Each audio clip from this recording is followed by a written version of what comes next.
So, self-esteem. I think it's a very misunderstood subject, and it's very relevant when it comes to healing, when it comes to healers, when it comes to therapists, and especially when it comes to self-worth and the ability to receive. Because if you're going to be able to support yourself financially, you have to be able to receive the money or the wealth or whatever it is that is coming in. And self-worth has a lot to do with that.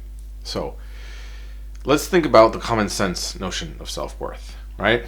So what does a person with self-worth look like? We know how to imitate it, right?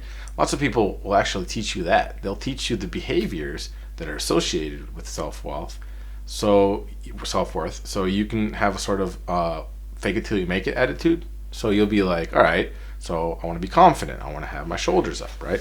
I want to speak with a very, assertive intonation like this. And I never want to say I'm sorry, or I never want to act small. So we know what it looks like. We know how to fake it, right? But what about internally? What's really going on? I mean, I'm just going to ditch the whole fake it till you make it thing. I don't believe in that at all. Like, eventually one day your subconscious is going to not realize that you're faking it. It's going to believe it. It's going to be authentic. No. What does self-worth look like when it's organic and natural?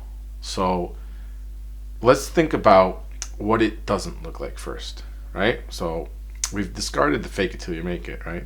What does unself-worth look like? What does it look like when we're ashamed, right? Because that'll give us a little clue, because otherwise we're going to be like, just get rid of that and you'll feel worthy, right? When we're ashamed, there's a part of ourselves we are trying to get rid of, right? First of all, we're going to think that we can get rid of it, right? So that's one of the mindsets we need to change. Originally, we have to think that it's not that we can really identify with one of the parts, choose it, make it our personality, and all the other parts simply eliminate it and be like, no, that's not how I am. I'm this way and not this other way. When it comes to personality traits and emotions and feelings and thoughts, that's a big mistake. That has been disproven, and that's a fallacy when it comes to understanding the mind.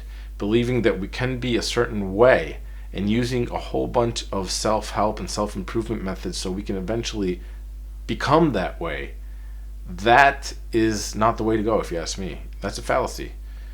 In reality, there's a whole bunch of parts that are trying to get along inside of us, and we can either act as a sort of leader and make them, kind of play for the same team, or we can kind of have preferences and choose one part and reject the other parts. And that's what's going to bring us problems. It's going to bring us psychological disorders. It's going to bring us it's going to make us stuck, right? And it's going to make us feel bad as well.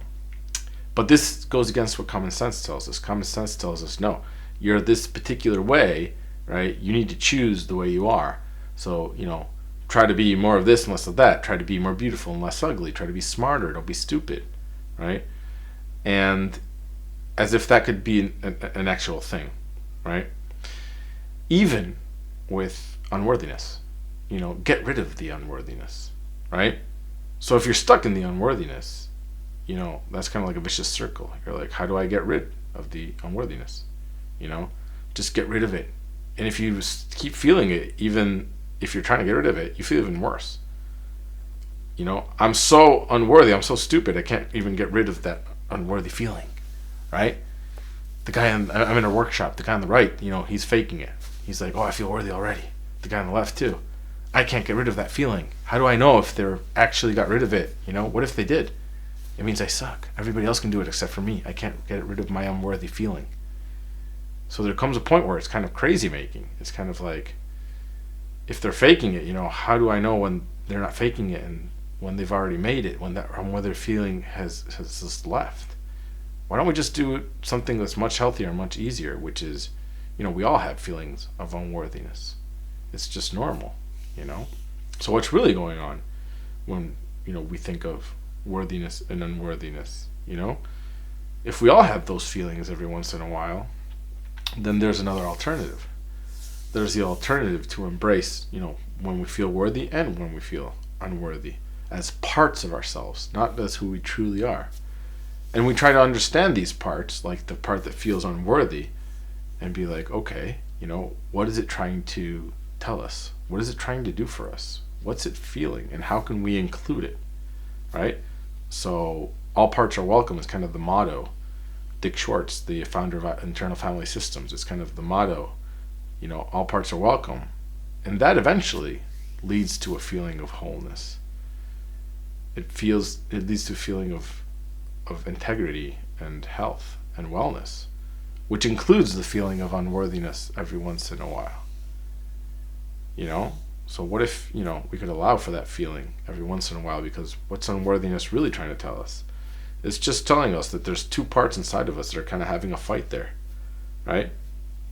When one of the parts is under the impression, they're very much afraid because they're under the impression that there's the actual possibility that we're trying to get rid of it forever, right? It gets very scared. And chances are what it's going to do is it's going to attack the part opposite, its enemy, sworn enemy, by saying it's unworthy.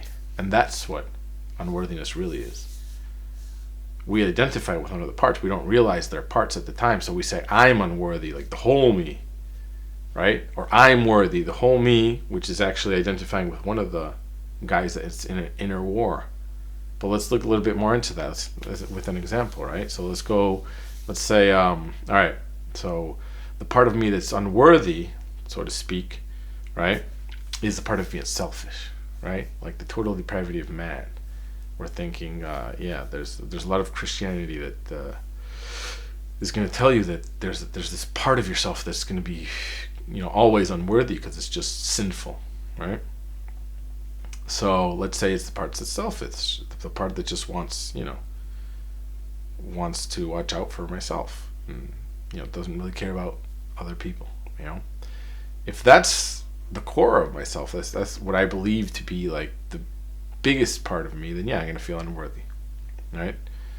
If I feel like that's my true identity, and every time I'm doing something like altruistic or good, that's just a slip up, that's not really who I am, then I'm going to feel unworthy. And what's that unworthiness going to be? It's going to be a part of myself that wants to be loved, denouncing, right? Trying to exclude and shaming that other part that wants to watch out for, selfishly for myself, right? And then I'm going to feel unworthy. I'm going to identify with the whole thing and feel like, no, this is something I need to get rid of. One day, maybe I can realize that it's not so bad to actually want to watch out for myself. And then that polarity, that conflict, that inner war might loosen up. I might say, hey, it's all right. Everybody does it. That's what we call self-compassion. It's cool. You were selfish. That's all right. We all do it. Come here. Let's hug it out. And what actually happened there wasn't so much that my level of self-worth changed. It's just that the inner struggle between these two parts, the parts that wants to be loved by others and therefore has to show like a worthy presentation, like, yes, I'm a good person, and the part that's selfish, which is also very real, they started getting along. They realized that there's enough room for both of them to coexist. We don't need to get rid of one for the other to thrive, for the other to exist and be happy. There's enough space for both, and everybody can get along. So if we do make enough space for, our inner saint and our inner devil or inner sinner, for them to both coexist and get along, that's the real situation in which self-worth can emerge without forcing it, without us needing to tell ourselves, you're worthy, you're worthy, you're worthy, receive the whatever you need to receive, you're worthy of money, you're worthy of receiving. We will tell ourselves that we're not worthy when one part is trying to get rid of the other. That's what unworthiness really is. Because there's going to be one part that's going to be like, others treat me well, which is the same as saying I'm worthy, when I have these positive traits, which might be, let's say, right, being a good person, or I don't know, being smart and funny, or whatever, right? Whenever I'm that, others approve of me, right? But when I am, I don't know, selfish or materialistic or whatever, they don't. So I need to get rid of this other materialistic guy. Otherwise I'm a fake, I'm a hypocrite. People will see through that and they'll say like, hey, all that funny and good and all that kind of stuff was fake, you know? So get rid of that other guy. That's unworthy. And that's what's going to happen when I'm going to, in a certain situation, have to present myself as somebody who needs to receive money, who needs to receive whatever, who needs to actually do something to care for myself. Which may be selfish or not. That's not the point here. The point is there's enough room for both to coexist. And when that coexisting actually is allowed, there's no need to make yourself feel worthy or make yourself feel unworthy. It's just, things flow. The stuckness is gone. I don't need to persuade myself whether I'm worthy or not. It just feels natural to receive. Right? I don't have to say, like, this is why I'm worthy. I've earned it. I've deserved it. No, I haven't. Real worth, real worthiness is not earned. You don't have to deserve it. I mean, yeah, we live in a meritocracy, supposedly, where, you know, people get what they deserve, you know, karma or whatever. Real worth has nothing to do with that. Real worth is simply, I am comfortable receiving because I know my place, right? In the network, in the kind of interrelationship of all things.